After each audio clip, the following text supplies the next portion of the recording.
15 years, blowing the doors off the competition. Podcasting to planet Earth. PNRNetworks.com.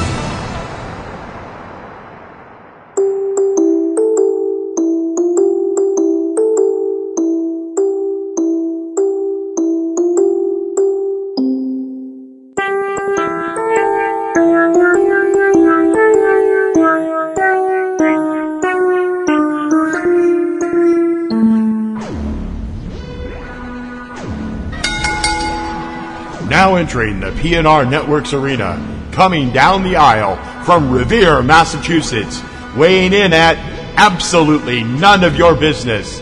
It's the Mistress of Mayhem, the Queen of Quips. It's time for Ring Around the Rosie with your hostess, Kim Brown.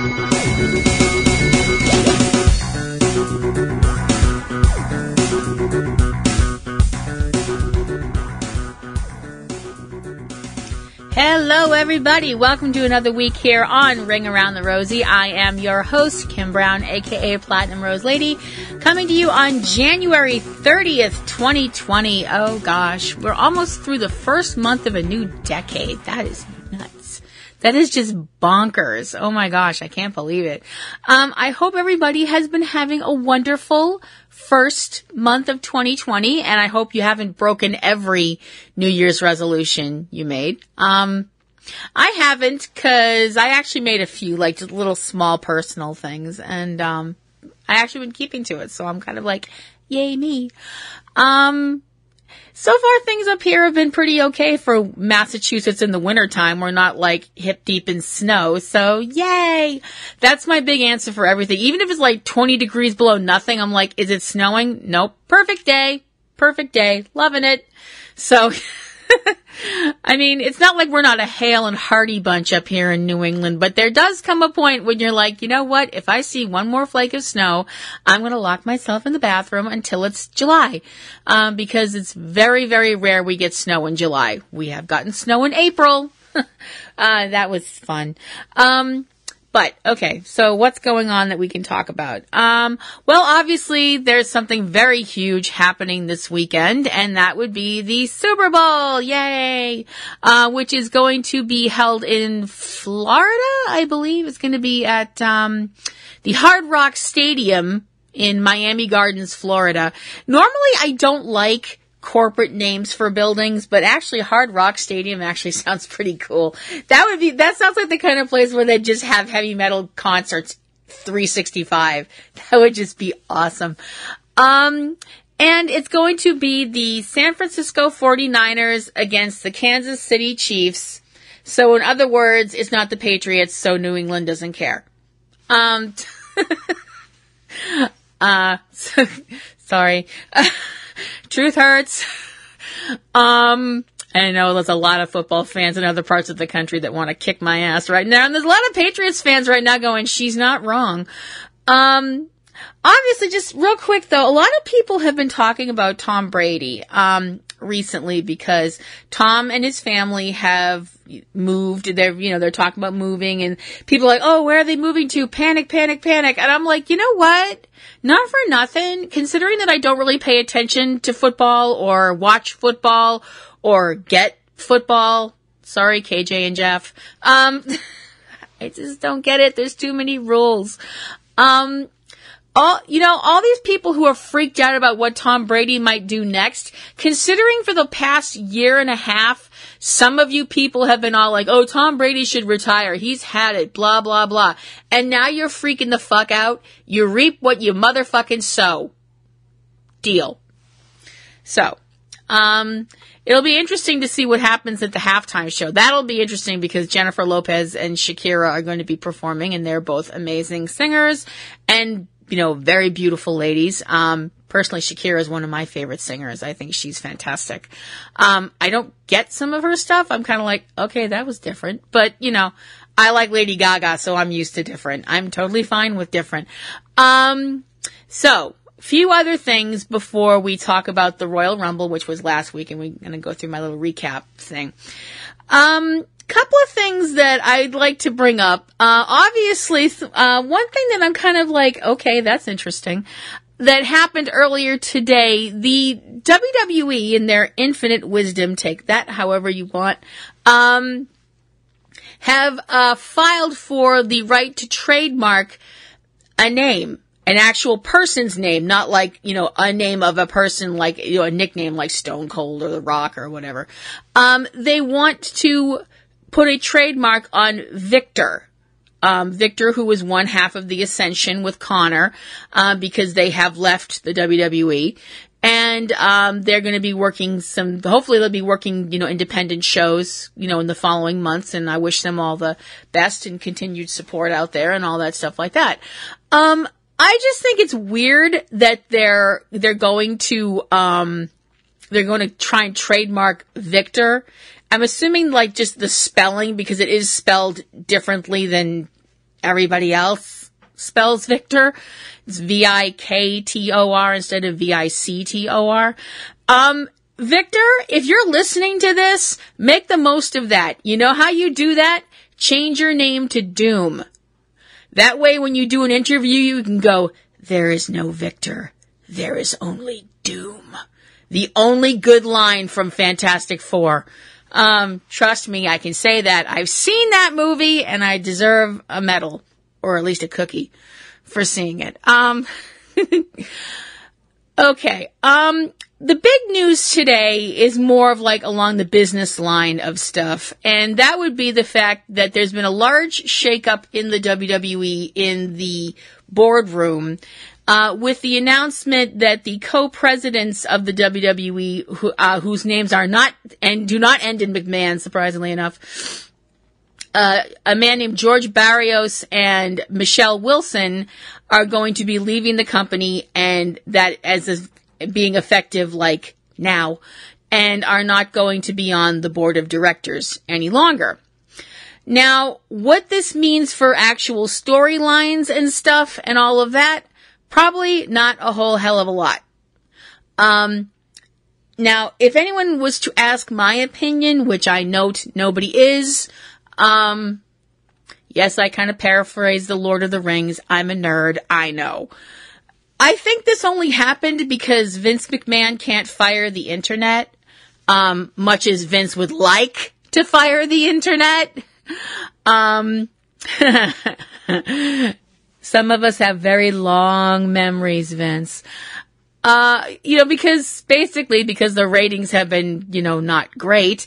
And it's, of course, as far as Vince is concerned, it's the internet's fault, but he can't fire us. So some people up at the top of the WWE whose names aren't McMahon get the axe, and get future endeavored. So there's that. Like I said, is this going to cause like a big shakeup with the stuff that you and I see on TV? Probably not. But it's an interesting thing to note that they seem to be kind of, upset with the way the ratings and their things are going, and they're kind of lashing out or pointing the blame at certain people when certain other people should possibly take the blame. And I'm not going to go into that because I'm just not, because y'all know where that's going to go. So let's just put it over there and leave it. So let's talk about the Royal Rumble, which was this past week. The Royal Rumble, which came to us on January 26th from Minute Maid Park in Houston, Texas. Yeehaw.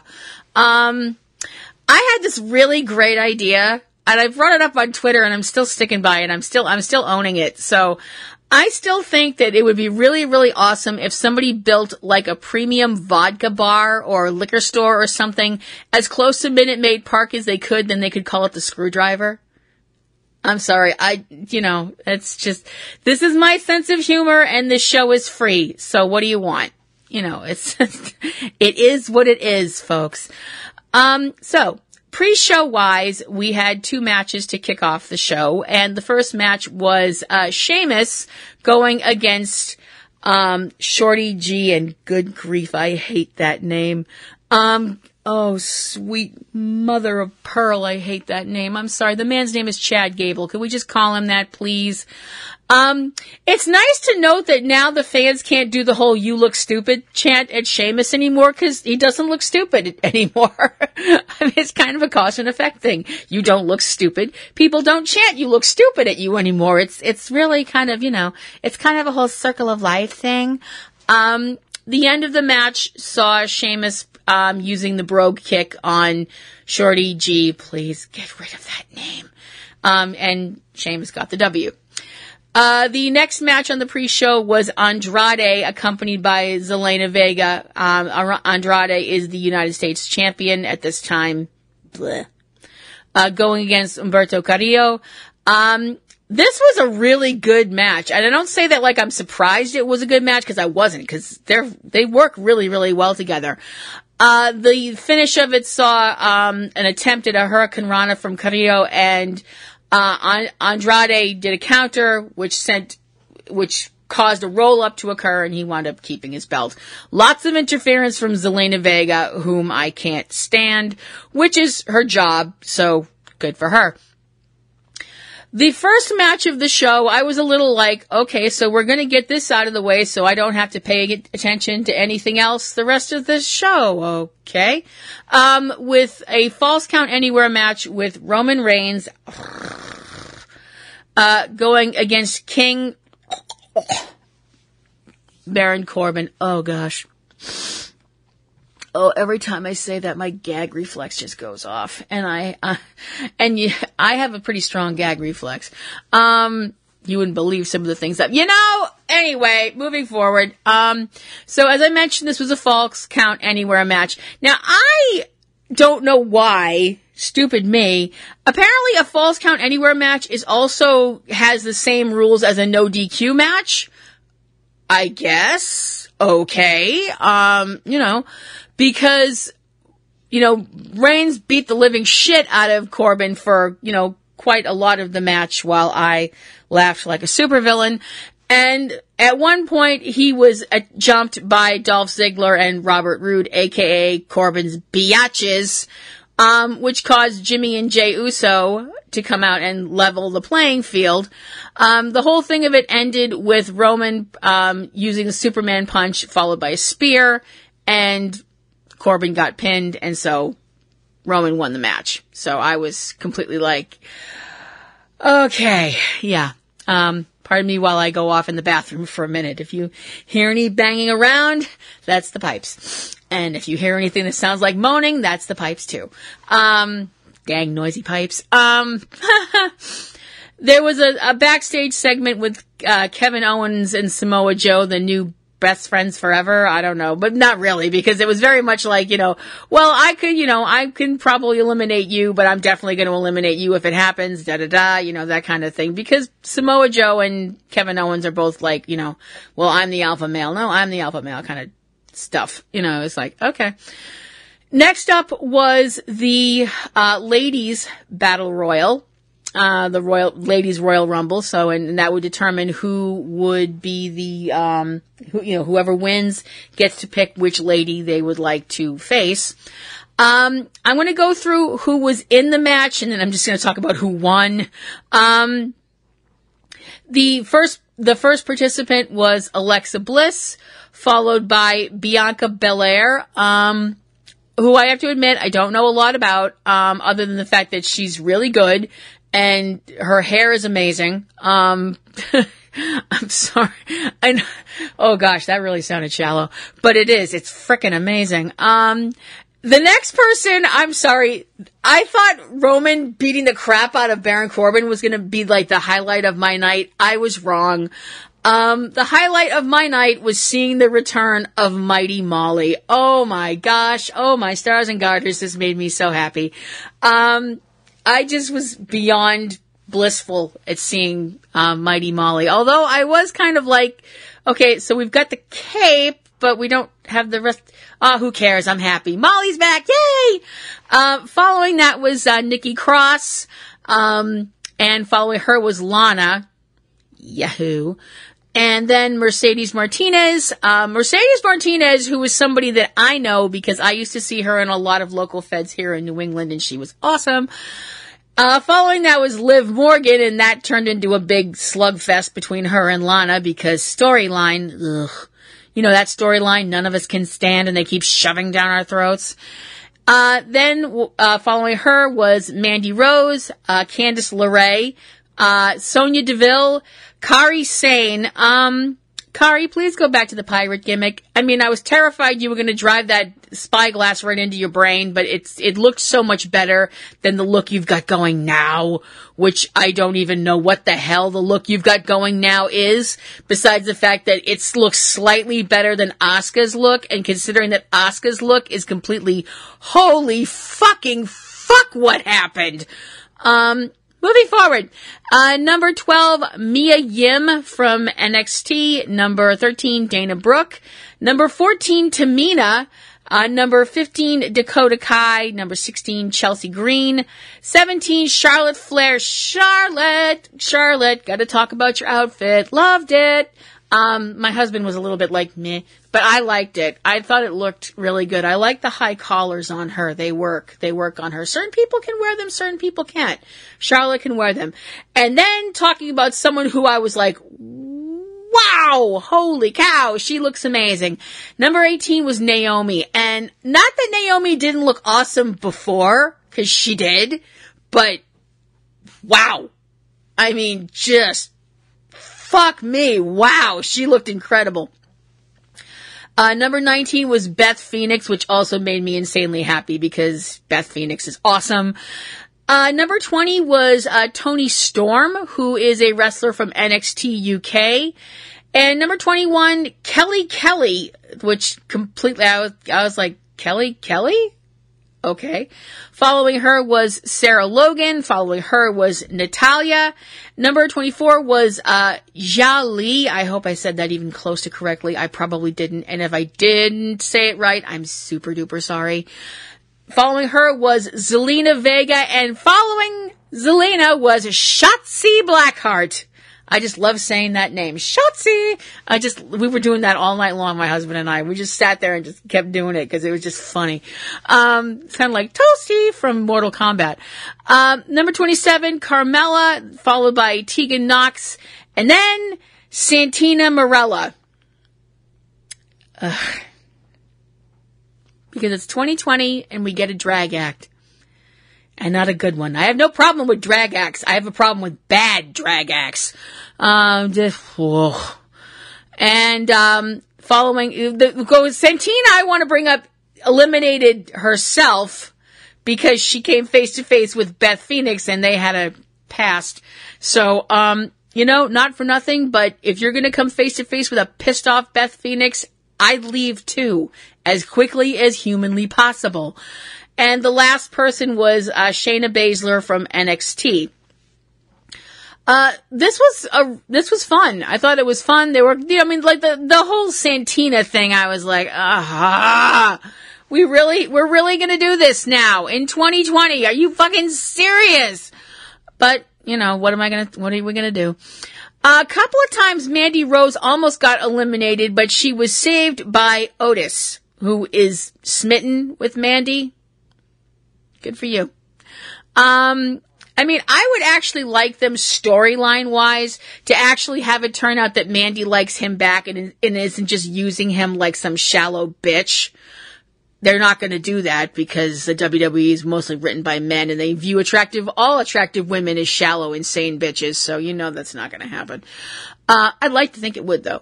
The match was actually won by Charlotte Flair. And I was really kind of like, wait, what? I thought Charlotte got what? As it turned out, I guess she didn't because I think she went through the ropes and not over the ropes. And we also had, of course, Naomi who did this. I'm like, how is she going to jump from way over there to back in the, that's how. Okay. Wow. Naomi is awesome. I'm sorry. Naomi is crazy awesome. Following that was, the match between Bayley, who is the SmackDown Women's Champion and acting like a total, and I won't use that word. I'm not going to use that word. I'm not even going to do the whole, initials that spell out something. I'm just not going to do it. Think of the worst thing you can call a woman. And every woman out there knows what that is. That one thing, if you call another woman that, it's hold my earrings. With her going against Lacey Evans. And I gotta be honest, Lacey Evans as a face, if you had told me a year ago that was gonna happen, I would have told you you were smoking way too much weed. But people really like her as a face. They really accept her as a face. And she seems to enjoy being a face, which is nice. I mean, it's gonna be tough when you have little kids and they see you out there and you're being booed all the time and people are saying, terrible things about you, people like me. But I've always said I'm saying those things about her character, not the person behind the character. I'm sure she's a lovely person, but there it is. This was very physical match, with, Bayley winding up winning, with a roll up, which I was a little bit like, that was a letdown. Next up was a strap match between Daniel Bryan and the Fiend Bray Wyatt, who is the champion. Wow. This was sick. There's no other word for it. This was sick. And I don't actually mean that in the way I usually mean, oh, that was sick, as in like, I really kind of got off on it. I didn't this time. I straight up did not. It was, wow. This was, you really felt like these two guys wanted to straight up kill each other. Nasty fight. Nasty fight. Lots of moments that felt really like, okay, this is gonna get really, really bad. The end of the match saw, the Fiend using a chokeslam while having Bryan in the mandible claw, to get the pinfall and to keep the belt.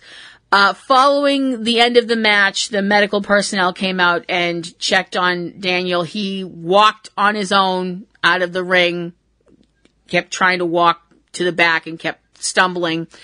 I was like, okay, it's powerful storytelling. I mean, you can, cause Daniel can really sell. He's really good at selling, not for nothing, but seriously. The next match was Becky Lynch going against the Raw Women's Champion. Becky Lynch, who is the Raw Women's Champion. Do it that way. Sorry. Going against Asuka. I don't know what the Japanese for what the fuck happened to you is, but whatever it is, that's Asuka. Seriously. I'm not knocking her style or anything like that. I mean, she's a heel now, and I really dislike the whole, all of a sudden you're a heel so you can blow mist in people's faces. I really dislike that. My whole thing is, what the fuck? You're so beautiful. Why the fuck are you dressing like this? You look like Rita Repulsa's crackhead sister. It's just horrifying. Asuka was accompanied by Kairi Sane. And yes, I just actually used a Power Rangers reference. Yes, I'm old. The match was in the ring. It was out of the ring. Kairi Sane got involved. It was a mess. Asuka tried to do the whole spitting the mist into Becky's face. And at the moment she went to do it, Lynch kicked her. And she kicked her head went up, the mist came out of her mouth and rained back down on her own face. And that was enough of a distraction that Becky slapped her in the disarmor and Asuka submitted. Oh man, those two words just sounded so wrong. Oh gosh, that actually made me physically sick to have to say that. I actually physically feel ill. Heel or face, she's Asuka, come on. And Becky kept her title. Sorry, give me a minute. I need a paper bag to breathe in. And now we come to the main event of the show, the actual Royal Rumble itself, the Men's Royal Rumble. Which, the thing about the Royal Rumble, while I like the Rumble concept. Sometimes you have a problem with the Rumble simply because there are so many fucking people and you can't keep an eye on who's where and what's going on. Well, we can honestly say we didn't have that problem this time. Not for a while anyway. Because the person that started the Rumble was Brock Lesnar. Yippee.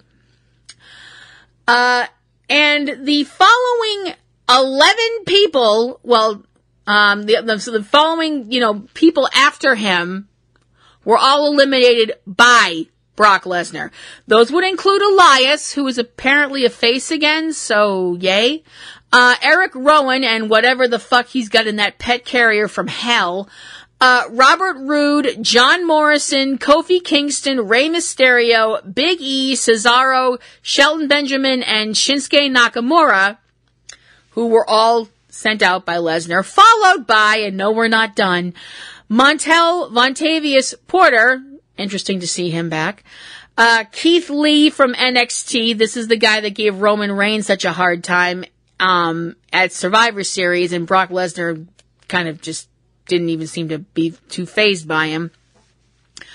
Braun Strowman and Braun Strowman. Fuck me. All of those people were taken out by Brock Lesnar. Ugh.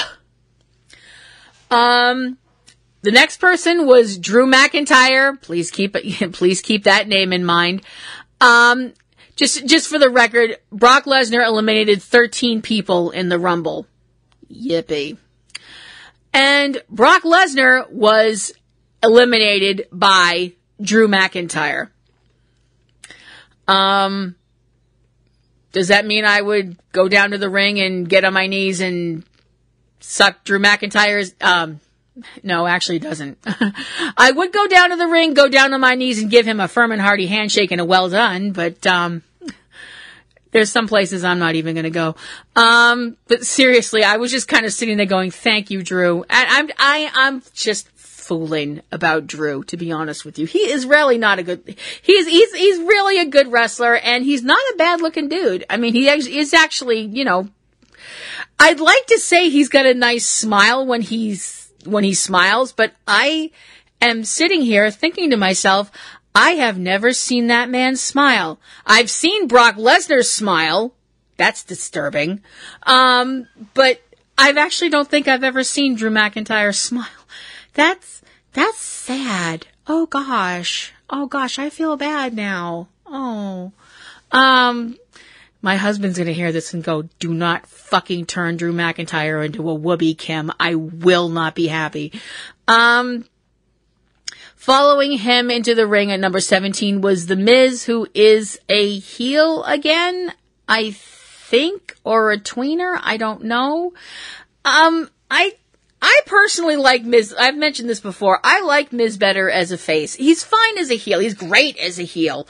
But I just think that he's funny. I think he's funnier when he's a face. I also think it's weird turning him heel right before the new season of his show comes back. And also he's going to be hosting a game show, which I'm like, okay. I've always said, and I stick by, I don't know now. I still think he could do it.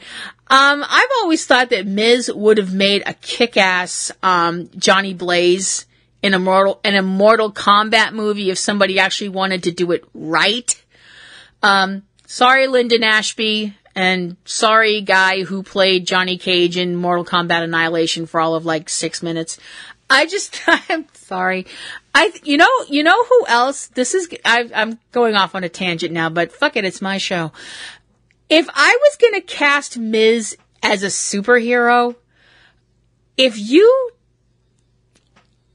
dyed his hair, I actually think Miz would be a really cool Booster Gold. That would be really cool. What do you guys think? I mean, do you think that's cool casting? Goodness knows the DC movie universe could use some help. Number 18 in the ring was AJ Styles, who apparently has been hurt, which sucks. AJ, hope you get better soon, buddy. The next person in the ring was Dolph Ziggler, followed by Carl Anderson. Number 21 was a person that if anybody in the WWE had 2 fucking working brain cells, they would have kept this silent somehow. Somehow. Number 21 was Edge. After being out of action since 2011 with a neck injury, Edge is apparently well enough that he could come back to wrestling. I don't know if this is going to be a full-time deal or what. Whatever he decides to do, I wish him nothing but the best, and I hope that he's able to stay safe. During the match, he was eliminated by Roman Reigns, and I was like, thanks so fucking much, you guys, because for some reason, this crowd wasn't really receptive to Roman, which is fine. You know, if you want to be that way, you have a right to your opinion, even if it sucks and it's stupid and it's wrong. And when it comes to Roman, you know, all the haters out there, it sucks, it's stupid, and it's wrong. Ding. Number 22 was Baron Corbin, who was eliminated by Drew McIntyre, which I find hilarious because at one point they were in cahoots. Matt Riddle was the next person out, and Matt apparently has been talking some smack about Brock Lesnar, which, I know Matt's been, he's been, cage fighting and stuff like that. It's just, Matt tends to talk smack about people that it doesn't seem very prudent to talk smack about. Now, I'm saying that as a person with purple hair that carries a rubber duck around in their purse and believes in aliens and fairies. So, I know I'm not wrapped too tight, but even I know, pissing off Bill Goldberg and Brock Lesnar is really fucking dumb. I'm sorry. It's just, seriously, not for nothing. Following him was Luke Gallows and then Randy Orton. Yay. Number 26 in the ring was Roman Reigns, who at one point was eliminated by Drew McIntyre. Following him was Kevin Owens, Aleister Black, Samoa Joe, and then finally Seth Rollins. Seth Rollins, who apparently Seth just needs the company of stronger men to be around to feel comfortable, and that's fine. That's okay. If you feel vulnerable by yourself, Seth, that's fine. We all have our moments. Considering the fact that it seemed like, you couldn't exist without Roman and Dean Ambrose at one point, and then you couldn't do jack fucking shit without Triple H and Randy Orton around, and now you don't seem to go anywhere without Akeem and Razor, who were out there as your entourage or whatever, even though they weren't actually supposed to be out there, bitch. The match, the Rumble itself was won by Drew McIntyre, who, as I mentioned, eliminated Roman Reigns. That they were the 2 final guys in the ring, and I was like, okay. The whole Drew McIntyre push has been kind of a stop-start over the years. It is what it is. The next evening on Raw was Drew announcing which champion he would be facing. To the surprise of absolutely nobody, he announced he would be facing Brock Lesnar, because goodness knows Lesnar won't be defending that belt between now and WrestleMania. I mean, that's asking for entirely too much, isn't it?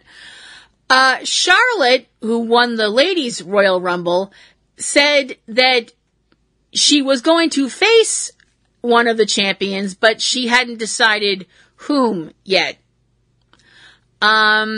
Okay. So, there we are with that. So, I give the actual whole entire show, I'm gonna give it a B. I'm gonna give it a very solid B. I was almost gonna give it a B-, but I can't do that simply because I was so happy to see Mighty Molly and Beth Phoenix. Just seeing them just made my night. So I'm going to give it a B. Very solid B. This week on AEW Dynamite, we had some really just a couple of thoughts from AEW because I definitely want to talk about it because I think AEW is amazing and have so much fun watching it. John Moxley, the whole eye patch thing. Is it wrong that this turns me on? Well, if it's wrong, then I don't want to be right. It's, as the old song says, it's very Snake Plissken. It's very sexy. I don't know why, but listening to John Moxley laugh is like listening to Batman laugh. It's like, oh God, please don't do that again. It's like, oh God, that was terrifying. Don't do that. I don't know why that's silly, but, I thought this week's, Dynamite was an amazing show. The pandemonium at the end was so fantastic. Although I just remember sitting there and, before the match even happened, the whole thing with the match, with Chris Jericho and Proud and Powerful going against, Private Party and Darby Allin. I'm sorry, I'm not trying to sound like a terrible human being here, and I hope it doesn't come off that way, because I'm certainly not intending it to, because I think all of those people are terrific. I really do. But okay, I'm just gonna come out and say it. Darby Allin teaming up with Private Party. Okay. Does anybody remember that old song from Sesame Street? One of these things is not like the others. One of these things isn't the same. I'm only saying that simply because, and this is not a race thing, so don't anybody go there because I don't have time for that. Racism is stupid. Anyway, no, my whole thing is the simple fact that you've got, Private Party who are all out there. Hey, we're partying and we're awesome and we're so vibrant and lively and everything's amazing and it's all 24/7 party 365. And Darby Allin, 1990s, if you had the 1990s as a human being. And I do not mean any offense. I do not mean that as an insult, because Darby Allin is amazing. If amazing is another way to say, oh my God, what is that guy going to do next?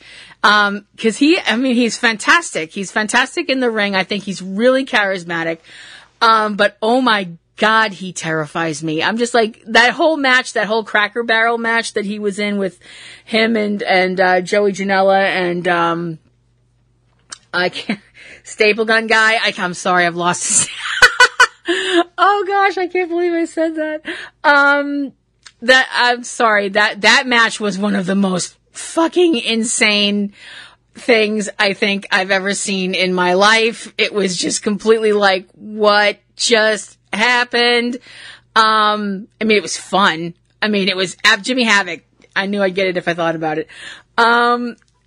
You have a match between all three of those people that I can still play that match back in my head because it was just so awesome and sick and twisted and weird and what the fuck is wrong with me. But I think Darby's amazing. I don't want anyone to get the wrong idea. It was just that I was like, okay, so you've got but the weird thing is how well they worked together. Because they're all high flyers, but they're all high flyers in a different way. And it was really, really fantastic. It sucked that they didn't win.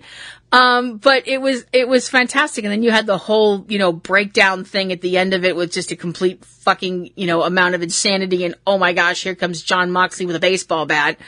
Was anybody else a little bit like, okay, why isn't the bat wrapped in barbed wire or on fire? Or wrapped in barbed wire and on fire, I guess I'm asking for too much. It is still cable TV, but like I said, I thought it was a fun show. It was really great and fantastic. And I just love watching AEW grow. Next week, they're going to be doing the whole thing where to get this match between him and MJF, Cody Rhodes has to get flogged in the ring, basically.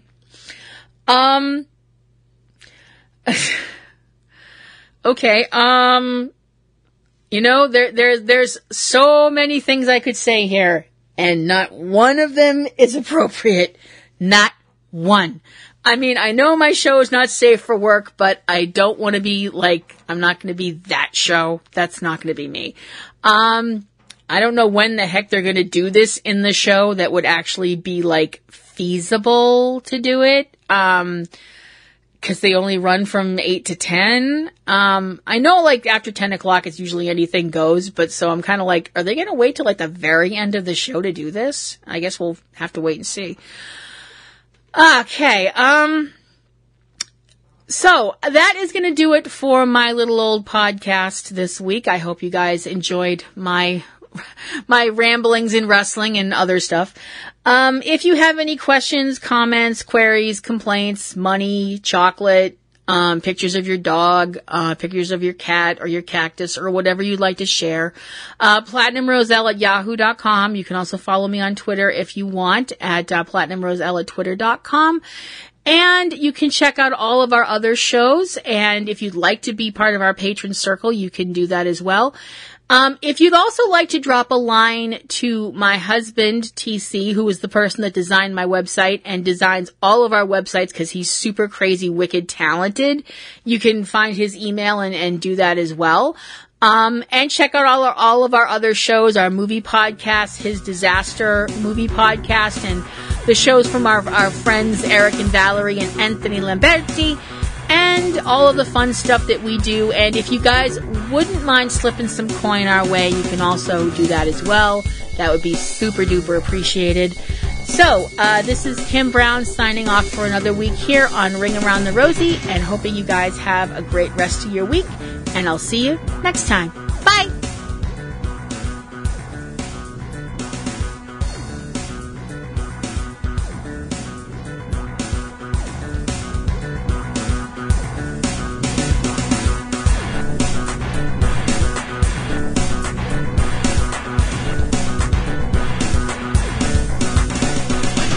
You have been listening to Ring Around the Rosie with Kim Brown, a production of PNRNetworks. Keep in touch with all things about the show at http://ringaroundtherosie.net. Ring Around the Rosie intro performed by Eric Lyon.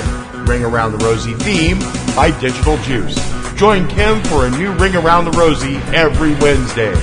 Ring Around the Rosie is copyright 2018 PNRNetworks, Boston, Massachusetts, USA.